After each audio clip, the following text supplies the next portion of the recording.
Using children as drug mules in prisons and jails. Any parent that uses a child to smuggle drugs into a prison or jail needs to be arrested, booked into the county jail, and sentenced to prison. It's a horrible and horrific crime as far as I'm concerned. Hello, I'm Gary York, True Prison Stories. Please subscribe if you like this video. Now, I want to talk about a couple of cases we had here in Florida where parents smuggled drugs into a prison with children.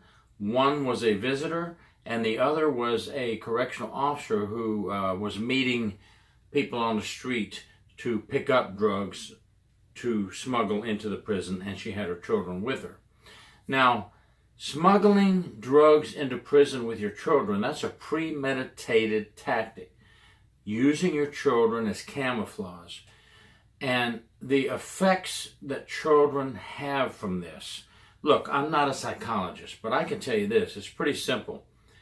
Children are already separated from one of their parents who is in prison. That alone is tough on children, because they have times of loneliness, they have times of traumatic separation, they have confusion, and just their parents being in prison is bad enough. But then you take that and add on a parent who is using a child to smuggle drugs into the prison. You are setting your child up for failure. And you think, oh, it's just a little child, 2 years old, 3 years old, babies. Well, if you have any sense at all as a good parent, but you're not a good parent because you're using your children as drug mules, you would know that from the first 5 years of a child's life, you are developing their mindset. From a baby to 5 years old, everything they learn sticks with them in the mindset. And you are setting them up for complete failure in life. You're just having them follow your trail of being a loser, being a drug addict probably, being a drug smuggler. So you have no care. You don't even need these children. These children do not need to be with you. They need to be with a family member who does not do these type of things. Now, what happens when you get caught using your children as drug mules, or having your children with you at the prison when you are smuggling drugs? Well, Hardy Correctional Institution, Central Florida, I had an investigation where we'd heard over the phone some keywords that we were clued into by the use of the inmate telephone system. And we keyed in on these words: balloons, my birthday, bring me some balloons for my birthday, you know how to pack them and all those kind of things. Well, I figured it was worth a shot to be waiting there on visitation day. And when this young female visitor arrived at the prison, she had 2 children, a little boy, a little girl, maybe 3 and 5 years old. Now, in this particular incident, she didn't use the children's clothing or the children's pants liner, or did not use the physical body of the children to smuggle the drugs in. She had them in her body cavity, but she had the children with her. To make a long story short, we brought her in. We had a couple of female officers there and a female inspector with me, and she consented to a search, and later she gave up the contraband. They took her in the restroom. She removed many balloons from her body cavity, and she was arrested. And we had to wait for child services to come and pick up the children.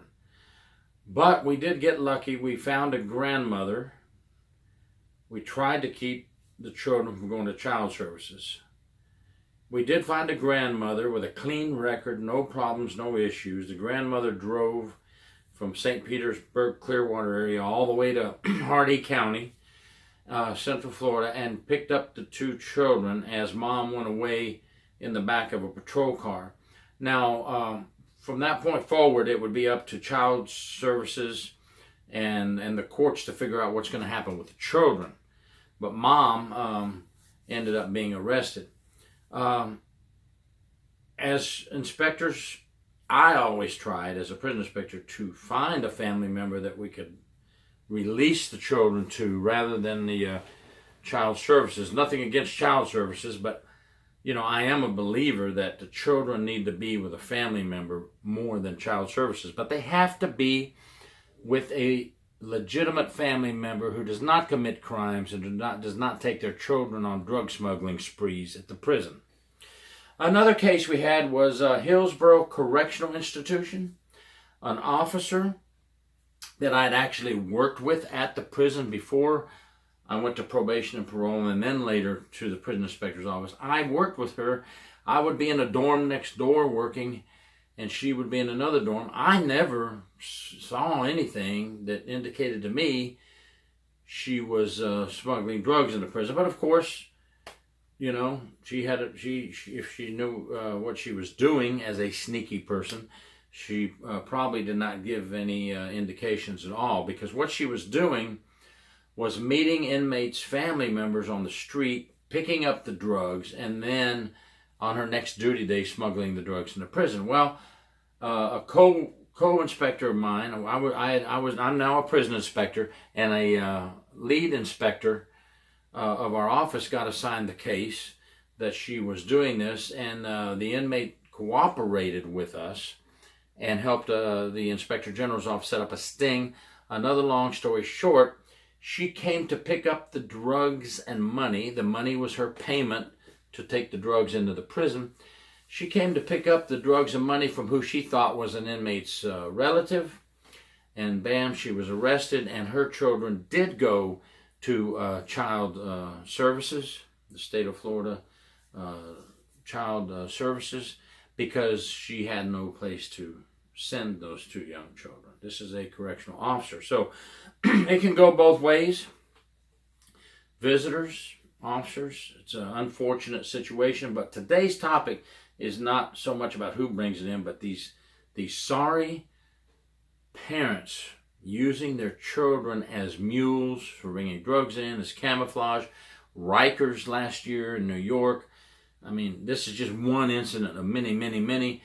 There was a woman caught on video handing her child over to the father, and before that she had reached her hand down in her own pants, pulled something out, put it in the baby's diaper, pants, handed it over to the incarcerated father, and then he is taking something out from the baby's garments. So this is just unbelievable. And the sad thing is that case was a little baby, and that type of parent would continue to use that child in other ways. Maybe when the baby was out of diapers, they would go to using the waistband of the child's clothing to hide drugs.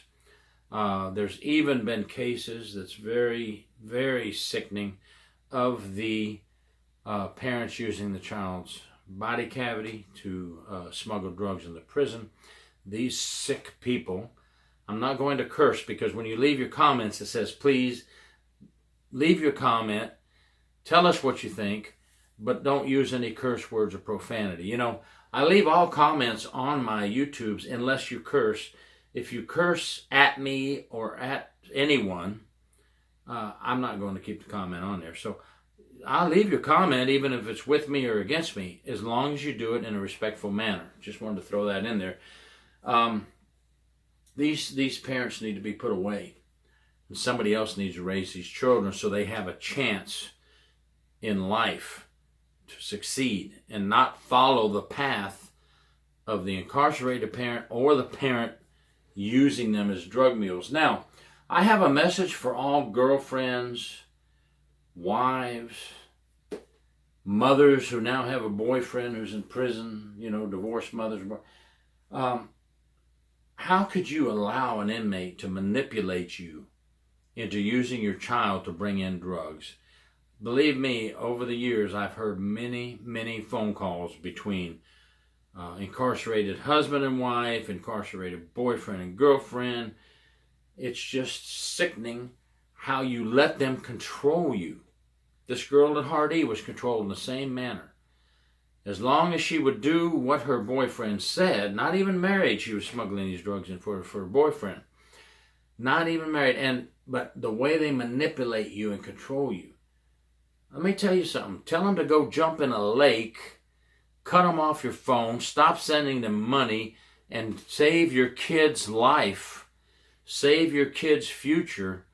Don't use your children to smuggle drugs into a prison. It's absolutely sickening, and it makes you a felon. And you deserve to be a felon. You deserve to go to jail or prison if you're using your children as drug mules. Okay? So there's an estimated over 850,000 incarcerated parents in prisons or jails in the U.S., maybe more now, I don't know, but I'm just giving you a number that's estimated, that have children. Okay, they're already having traumatic separation issues in many cases. I would think all cases. Again, I'm not a doctor or psychologist, but this is bad enough. And then you want to add turning your children into drug mules.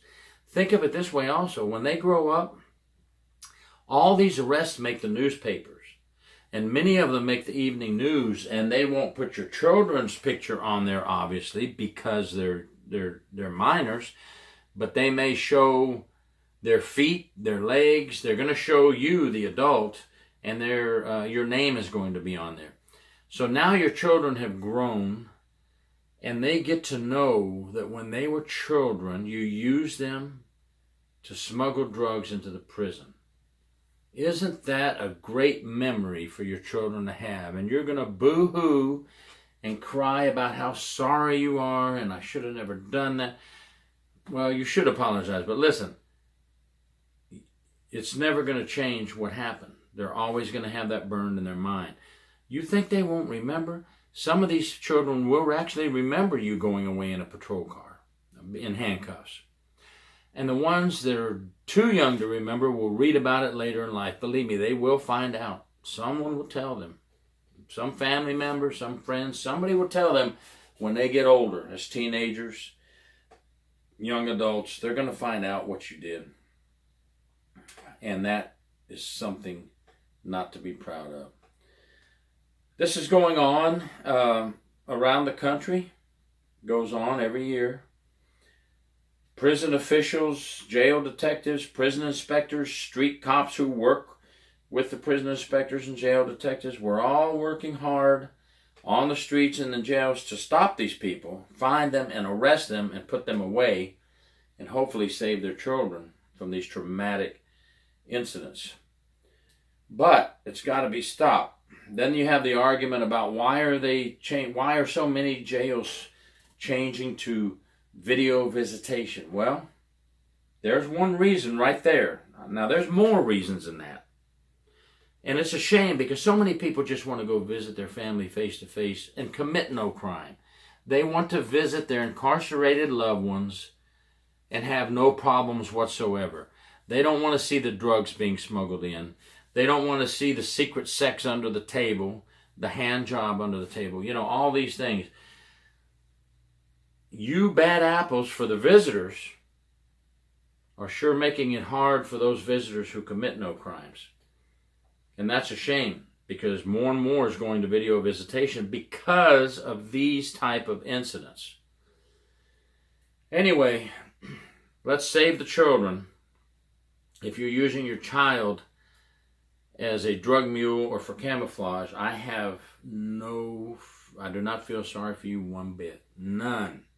Hope you go to jail and rot. Hope you go to prison and rot. Let's get a family member who can raise those kids properly. Yeah, and they're also using children's coloring pictures. Children are coloring in coloring books. They're tearing out the page. They're spraying it with drugs, soaking it in drugs, whatever, sending it to the prison so that the inmate parent can have a drawing from their children where they're rolling this up and smoking it to get the drugs.